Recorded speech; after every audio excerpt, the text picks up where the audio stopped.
Good afternoon. I hope this Hazel Park news finds you well on this cold and sunny day, a dichotomy of its own right for sure.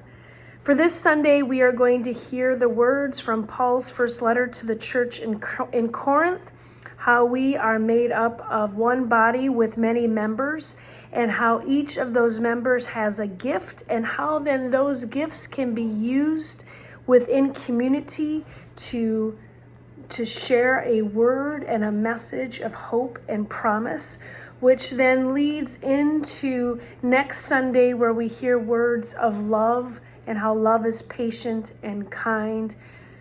And then for this Sunday, in addition to this reading from Paul's first letter to the church in Corinth about one body and many members, is Jesus preaching amongst the many in the countryside. He goes back to Nazareth, to his town in which he was raised in, and there he enters into the synagogue, and the religious leaders hand him a scroll from Isaiah, and in this reading he shares with them, "The Spirit of God is upon me, because God has anointed me.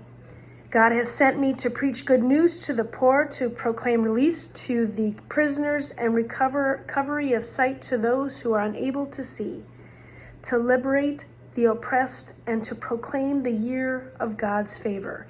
And he rolls up the scroll and he gives it back to the synagogue assistant, and he sits down and everybody's looking at him. And it's in that moment when Jesus says, "Today the scripture has been fulfilled as you have heard it."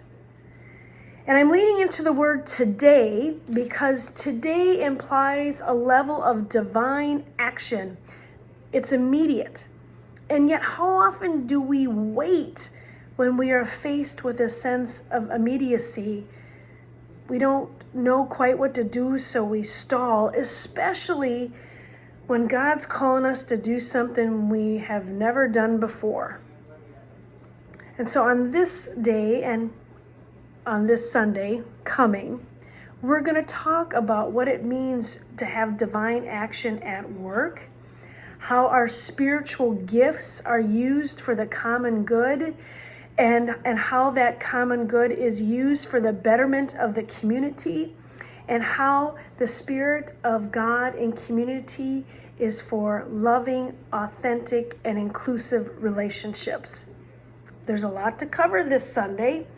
And this Sunday will come to you in a virtual platform as we will share in online worship as we are looking to be safe in response to the rising COVID numbers. We've decided to have a worship in an online platform for this Sunday and next Sunday in hopes that we can be back into in-person worship at the beginning of February.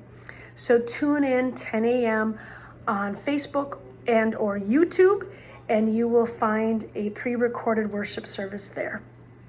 Also, this Sunday, you're going to have an opportunity to do a congregational check-in with me at 11:30 a.m., as well as on Monday at 6:30 p.m., just to figure out how you doing, because I want to know.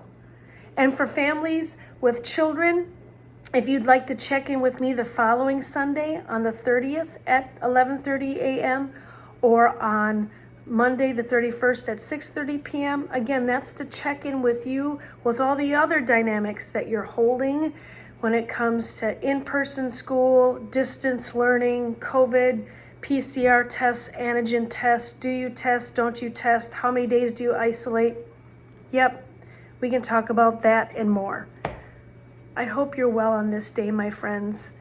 And I hope that we can lean into our spiritual gifts and our callings, and to recognize that the Spirit of God is with us in this time. Even though it may seem really hard to acknowledge, is there God in the midst of this? I believe there is. Let's be on this journey together. Let's feel the presence of the Holy at work.